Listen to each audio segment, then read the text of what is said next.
இன்றைக்கி என்ன ஸ்பெஷல்னு பார்த்தீங்கன்னா அவரைக்காய் சாம்பார். எப்படின்னு பார்க்கலாம். இதில் என்னென்ன போட்டிருக்குன்னு பார்த்தீங்கன்னா தக்காளி, வெங்காயம், துவரம்பருப்பு, கொஞ்சம் பச்சை பருப்பு இதெல்லாம் போட்டுலாம் வச்சுட்டு ஒரு பெரிய வெங்காயம் கட் பண்ணி எண்ணெயில் கொஞ்சம் சோம்பு போட்டு நல்லா அது பொரிஞ்சதுக்கு அப்புறமா பெரிய வெங்காயம், அதுக்கப்புறமா வெங்காயம் நல்லா வதங்கணும்.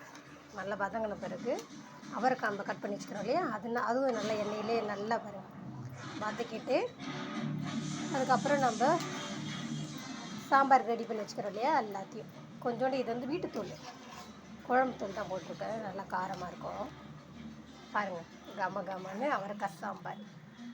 இதில் வேறு எதுவும் போடலன்னா பச்சை மிளகா போட்டிருக்கேன். பச்சை மிளகா, துவரம்பருப்பு, கொஞ்சம் பச்சை பருப்பு போட்டு வேக வச்சுட்டு அது கூட ஒரு வெங்காயம், ஒரு தக்காளி கூட சேர்த்து வேக வச்சுட்டேன். அவ்வளோதான். அவரைக்காய் தனியாக கட் பண்ணி வச்சு எண்ணெயில் போட்டு வறுத்து ரெடி பண்ணிட்டேன். நல்லா கொதிச்சு எப்படி இருக்குது பார்த்தீங்களா, கமன்னு இருக்கும்.